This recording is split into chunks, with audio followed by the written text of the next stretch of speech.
Heavy breathing intensifies and Kimchill is barely able to keep his composure. All he can think of is what happened back there. He is still not able to comprehend the whole incident. I was helpless there, due to the cold. No, maybe if I didn't starve for days, I wouldn't have been defeated for sure. I can barely even breathe. While Kimchill was trying his best to keep his calm, he noticed something obnoxious. He just notices a whole area filled with ice bear dead bodies and starts to wonder what must have caused this in the first place. I had been wondering. I haven't spotted a single ice bear after entering the forest. No way, did those guys do this? But that is not possible. They do not have the skills to do so. It doesn't add up. Something must be wrong here. It must have been those Hyaki. There must be some Hyaki nearby. Damn it. I need to get away from this place quickly or I might have the same fate as these guys here. Kimchill starts running away from the spot he was in and doesn't look back in fear. Meanwhile, the whole situation back at the opening of the dungeon is slowly getting serious. Now, who would have expected the higher-ups to start a fight against each other out of nowhere? Baek-Yunho starts to crackle his powers in the grasp of his hand, and the ice-like aura starts to cover the whole place. Now tell me Dong-Su, do you really want to go? Anytime. This whole situation fears both his coworkers and they look back to check out what is happening. Baek-Yunho is not playing, he is literally pulling the whole ground with his powers this time around as if he is about to strike his opponent anytime soon. On the other hand, Dong-Su is forming some kind of thunder around his body, and he seems more than ready as well. He is nothing less than his opponent here after all. As Baek-Yunho raises his hand, Dong-Su does the same. The unexpected finally happens, both the S ranks end up clashing against each other. The whole environment around them is ready to give up in this whole clash. A huge chaos erupts.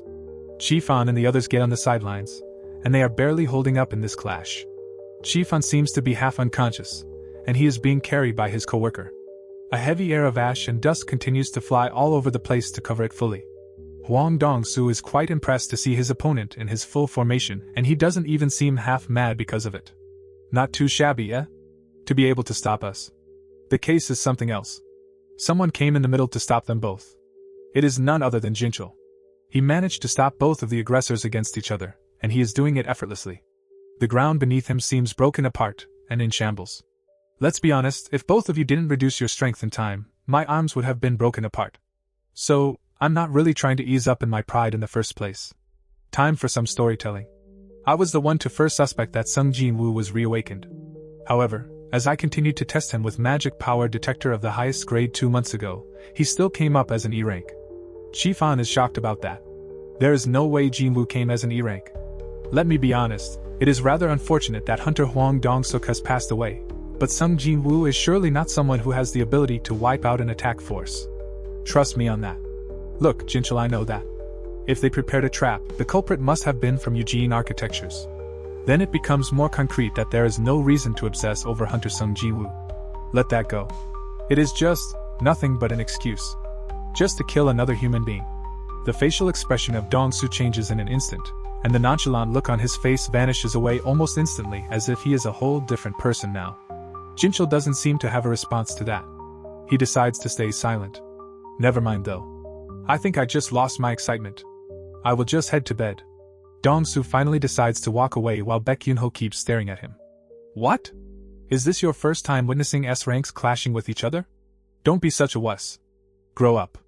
I know, Sung Jinwoo's ability is better than anyone else. I still believe in him. If it's him, he will surely come back alive above anything else. That's for sure. Jinwoo's group laughs and chats with each other since they have nothing else to do as they enjoy the campfire. Soon, Kimchill starts to get out of the deep forest and notices them enjoying each other's company. Now, what just has happened here? They are nothing but all low-rank hunters. How the heck are they still alive? I barely came out alive from what happened to me and my group, and they are acting here like nothing at all happened. They have warm clothing, blankets, tents, and all sorts of goods. There is also food here. If my hands weren't frozen, if my stomach was full, I could have easily fought against Hyaki. It seems that they prepared all these supplies but decided to keep it only to themselves. These guys, they disgust me. You fuckers! Kimchill shouts attract all of their attention towards him. Surely none of them were expecting him to come shouting at them out of nowhere. Kimchill? Is that you? How did you get here? My attack force has been wiped out due to lack of food and equipment. But how do you guys have all these supplies? That is... Why can't you all speak? Did your mouth get sewn shut? Speak. I think you are all accomplices. Who hid all these supplies? I will let this go if you reveal the culprit. I'm ordering you all. I'm talking about the one who hid the equipment and left their comrades to die. Miss Hee-jin, what can we do now? Look, I will count to 3. If you don't reveal the culprit by then, I will consider all of you as accomplices. You know what comes after. 1. 2. Kimchill starts to take out his sword slowly. I see. That girl must have volunteered to leave because she had some sort of plot. She must have left since she lacked the confidence to survive on her own and tried to minimize the headcount in order to preserve the food supply and keep on living. 3. So, the culprit is you, Park Hee-jin. Suddenly, a hand starts to rise behind him and that person calls for. Just as Kimchill is about to rush in Hee-jin's direction, Jinwoo slaps the heck out of Kimchill at the back of his hand that he manages to drop down on the ground. It seems that the hit sucked the life out of his body as Kimchill gets thrown into a great distance. Jinwoo Appa. Raid Captain. You are back. Who was it that actually left their comrades to die? Not to mention you came back with dead weight, only to blame it all on someone else. What dead weight? The whole crew seems to be rather shocked. Now, how about you guys under your stealth? Since due to your powerful energy, hiding here in this place is quite pointless and enemies can easily track you all down in no time. What is that? Those are. A white half-invisible body starts to appear in front of them, and the whole crew seems shocked. What chilling energy. That looks like the boss after all. Ice elves. And what about those numbers? There must be over 20 of them at least. There really was one. A useful guy among the trash. Better than nothing. The good thing is that I didn't underestimate. What? Did you just call us trash? How come?